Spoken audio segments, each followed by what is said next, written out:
இந்த 30 seconds audio இல்லாத சமயத்துல எல்லா அப்டேட்டும் நம்ம வாட்ஸ்அப் சேனல்ல தான் கொடுக்கப்படும். அதனால விருப்பம் இருக்கவங்க மறக்காம இணைஞ்சுக்கோங்க. லிங்க் கதைகளோட டிஸ்கிரிப்ஷன்ல இருக்கு. அது போல இன்னும் ரேட்டிங் கொடுக்காதவங்களும் மறக்காம கொடுங்க. சரியா? அப்பதான் தொடர்ந்து கதைகளை விடாம சொல்ல எங்களுக்கு ஊந்துதலா இருக்கும். ஓகேவா?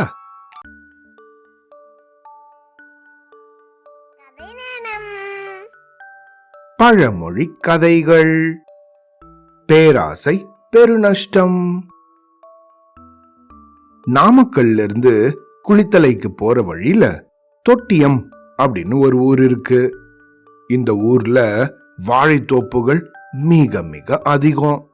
நம்ம தமிழ்நாட்டுக்கு பல ஊர்களுக்கு வாழைப்பழங்கள் எல்லாம் இந்த தொட்டியத்திலேருந்து தான் அனுப்பப்படுது. அப்படி பல வருஷத்துக்கு முன்னாடி இந்த தொட்டியத்துல ஒரு குரங்கும் ஆமையும் வாழ்ந்துட்டு வந்துச்சுங்க. இதுங்க ரெண்டும் நல்ல நண்பர்களாக தான் இருந்துச்சு. எப்பயும் காட்டுக்குள்ள ஒன்னா போகும், ஒன்னா விளையாடும். இந்த குரங்கோ கொஞ்ச நேரம் இந்த ஆமையோட முதுகுல உக்காந்து மெதுவா நவுந்து வரும். அதுக்கப்புறம் அது மரத்து மேல குதிச்சுட்டு கொஞ்சம் நல்லா விளையாடி பழங்கள் எல்லாம் பறிச்சு இதுங்க ரெண்டும் ஒன்னா சேர்ந்து சாப்பிடுவாங்க. இப்படிதான் இதுங்க பல வருஷம் இருந்துட்டு வந்துச்சு. இப்படி இந்த ஆமையும் குரங்கும் விளையாடிட்டு வாழ்ந்துட்டு வந்த இந்த காட்டுக்கு நடுவுல காவிரி ஆறு ஓடுச்சு. அந்த நதியில தான் அந்த காட்டுல இருக்கிற பல மிருகங்களும் வந்து தண்ணி குடிச்சு நல்லா வாழ்ந்துட்டு வந்துச்சுங்க. இப்படியே இருந்துட்டு வந்த சமயம் ஒரு நாள் சாயந்தரம் இந்த ஆமையும் குரங்கும் வழக்கம் போல இந்த ஆறுல குளிச்சு நல்லா கும்மாளம் போட்டுச்சுங்க. அந்த சமயம்னு பார்த்து அந்த ஆறுல வாழை மரம் ஒண்ணு அப்படியே மிதந்து வந்துச்சு. ஆனா வாழைத்தாறு மட்டும் அதுல காணோம். இப்படி இந்த ஆற்றுல மிதந்துட்டு வந்த இந்த வாழை மரத்தை சொந்தம் கொண்டாட இந்த ஆமையும் குரங்கும் பயங்கரமா போட்டி போட்டுச்சுங்க. நண்பா, இந்த வாழை மரத்தை நட்டு வச்சா அது கண்டிப்பா நல்லா வளர்ந்து பூத்து காய் காய்க்கும் தானே அப்படின்னு இந்த ஆமை கேட்டுச்சு.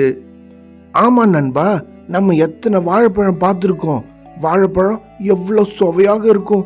எனக்கு அது ரொம்ப வேற பிடிக்குமே, உனக்கும் தெரியுமே அப்படின்னு இந்த குரங்கு அதுக்கு பதில் சொல்லிச்சு. அப்படி பதில் சொல்லிட்டு அந்த வாழை மரத்தை தானே எடுத்துக்கணும் அப்படின்னு நினைச்சுது. குரங்காரே, நானு அந்த வாழை மரத்தை எடுத்துக்கிட்டு போய் நட்டு வைக்கணும்னு நினைக்கிறேன் அப்படின்னு இந்த ஆமை சொல்லிச்சு. அதை கேட்டதும் இந்த குரங்கு கொஞ்சம் பொறுமையை இழந்துச்சு. இந்த ஆமைய பார்த்து, ஆமையே, நீ எப்பயும் நீர்ல தானே வாழற, மரத்தை நட்டு வச்சு பாதுகாக்கிறதுக்கு உனக்கு எங்க இந்த நேரம் இருக்கு? அதனால இந்த மரத்தை என்கிட்டயே கொடுத்துடு அப்படின்னு இந்த குரங்கு சொல்லுச்சு. என்னால முடியும் குரங்காரே, அதை பத்தி நீங்க கவலைப்படாதீங்க அப்படின்னு சொன்ன இந்த ஆமை கிட்ட, ஆஹா, இருக்கிறது ஒரு மரம், அதை இந்த ஆமை எடுத்துக்கிச்சுன்னா நமக்கு ஒன்னும் கிடைக்காதே, நம்ம என்ன செய்யறது அப்படின்னு இந்த குரங்கு கவலைப்பட்டுக்கிட்டே, ஒரே ஒரு மரம் தானே இருக்கு, அது என்கிட்டயே கொடுத்துட்டேன் அப்படின்னு இந்த ஆமை கிட்ட குரங்கு கெஞ்ச ஆரம்பிச்சிடுச்சு. அதே தான் நானும் கேக்குறேன், ஒரு மரம் தானே இருக்கு, அது என்கிட்ட கொடுத்துட்டேன் அப்படின்னு இந்த ஆமை குரங்கு கிட்ட சொல்ல ஆரம்பிச்சிச்சு. இதுங்க ரெண்டும் எனக்கு குடு உனக்கு குடுன்னு இப்படியே ரொம்ப நேரம் பேசிக்கிட்டே இருந்துச்சுங்க. அப்புறம் கடைசியில ரொம்ப நேரம் இப்படியே பேசினதுக்கு அப்புறம், சரி, எனக்கு ஒரு யோசனை தோணுது. அதாவது இந்த வாழை மரத்தை ரெண்டா வெட்டி ஆளுக்கு ஒரு துண்டாக எடுத்துக்கலாம். எப்படி என்னோட யோசனை அப்படின்னு கேட்டுச்சு இந்த ஆமை. குரங்குக்கும் ஆமையோட இந்த யோசனை பிடிச்சிருந்தது. அதனால அதை ஏத்துக்குச்சு. இப்படி இதுங்க ரெண்டும் அந்த யோசனைக்கு ஒத்துக்கிட்டதுக்கு அப்புறம் அந்த மரத்தை ரெண்டாக வெட்டுச்சுங்க. இப்போ இந்த குரங்குக்கு திரும்பவும் ஒரு குழப்பம் வந்துடுச்சு. ஆஹா, இந்த ஆமையோட யோசனை நமக்கு பிடிச்சிருந்தது, நம்மளும் சரின்னு ஒத்துக்கிட்டோம். இப்ப மரத்தையும் ரெண்டா வெட்டியாச்சு. ஆனா நம்ம மரத்தோட அடிப்பகுதியை எடுத்துக்கிறதா இல்ல இலைகளோட இருக்கிற மேல் பகுதியை எடுத்துக்கிறதா அப்படின்னு பயங்கரமா யோசிக்க ஆரம்பிச்சிடுச்சு. முதல்ல இந்த குரங்கோ வாழை மரத்தோட அடிப்பகுதியை எடுத்துக்கலாம் அப்படின்னு நினைச்சிச்சு. அப்படி நினைச்சதோட நிக்காம இன்னும் அதிகமா கற்பனை பண்ண ஆரம்பிச்சிடுச்சு. ஆஹா, அடிப்பகுதியை நம்ம எடுத்துக்கிட்டோம்னா ஆமை மேற்பகுதியை எடுத்துக்குமே, அப்படின்னா அதுதானே முதல்ல பழத்தை அனுபவிக்கும்.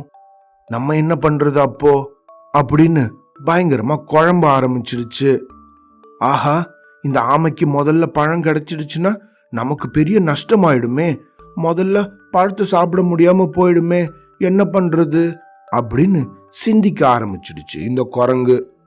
கடைசியாக இந்த குரங்கு வாழை மரத்தோட மேல் பகுதியை எடுத்துக்கிச்சு, அடிப்பகுதிய ஆமைக்கே கொடுத்துடுச்சு.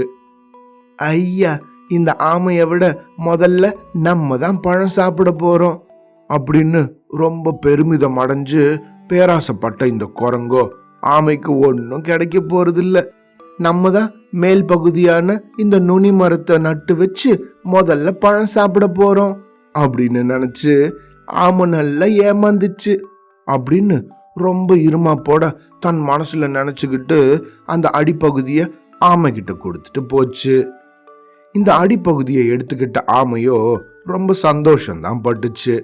ஆமையும் குரங்கும் அதுங்களுக்கு கிடைச்ச பகுதிகளை நட்டு வச்சு ரொம்பவும் கவனமாக பாதுகாத்துட்டு வந்துச்சுங்க.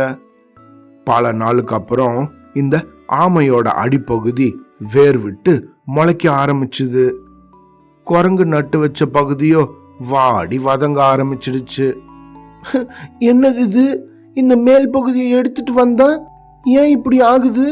நியாயப்படி நான் நட்டு வச்ச பகுதி தானே நமக்கு முளைச்சு பழம் தந்திருக்கணும் அப்படின்னு தன் மனசுல குழப்பப்பட்டுக்கிட்டே உக்காந்துச்சு.